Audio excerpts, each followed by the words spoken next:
जो समझदार व्यक्ति होते हैं वे पुरस्कार, सम्मान आदि आदि प्रोत्साहन जो देते हैं उस व्यक्ति को देते हैं जो कामना रहित होकर काम करता है, निस्वार्थ भाव से काम करता है और करुणा और अहिंसा के साथ काम करता है।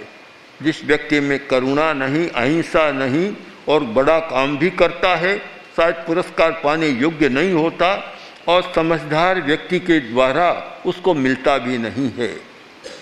एक समय की बात, सम्राट अशोक जो विशाल साम्राज्य हो गया था,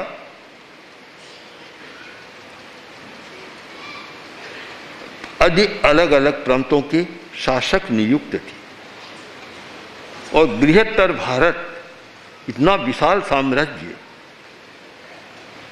पूर्व का शासक, पश्चिमी प्रांत का शासक, दक्षिणी प्रांत का शासक और एक मगध का शासक,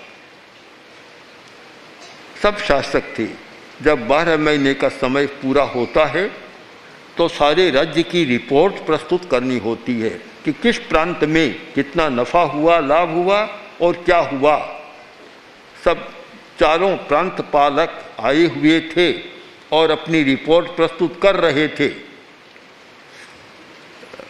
पूर्व के शासक ने कहा कि सम्राट, मैंने इस साल दूना लाभ कमाया है, खजाने को दूना बढ़ा दिया। दक्षिण के प्रांतपाल ने भी अपनी सूचना दे दी। जब पश्चिम का प्रांतपाल आया तो उसने कहा कि मैंने तो इतना बढ़ा दिया कि आप कल्पना नहीं कर सकते। सम्राट ने पूछा, कैसे बढ़ाया? तो वह प्रांत का शासक बोला कि मैंने कर्मचारियों के वेतन घटा दिए, जनता पर कर अधिक लगा दी और धन अधिक आ गया।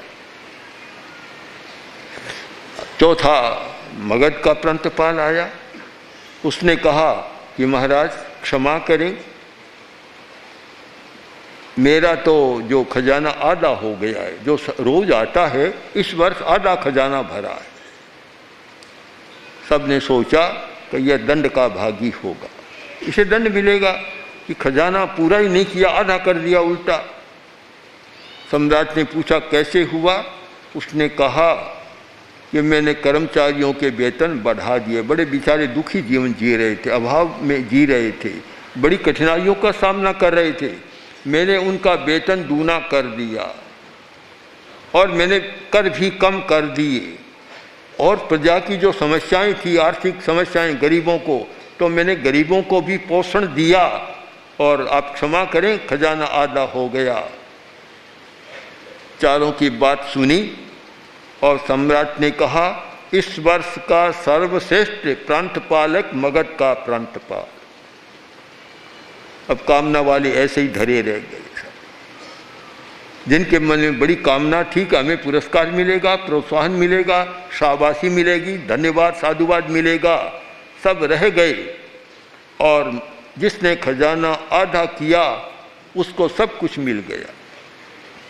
इस पर आप सोच सकेंगे कि कोरी कामना से नहीं, कामना के साथ हमारा यथार्थ भी होना चाहिए कि कामना किधर जा रही है, कामना का रास्ता कौन सा है, दिशा कौन सी है। इस पर हम विचार करें और विचार करना आवश्यक है।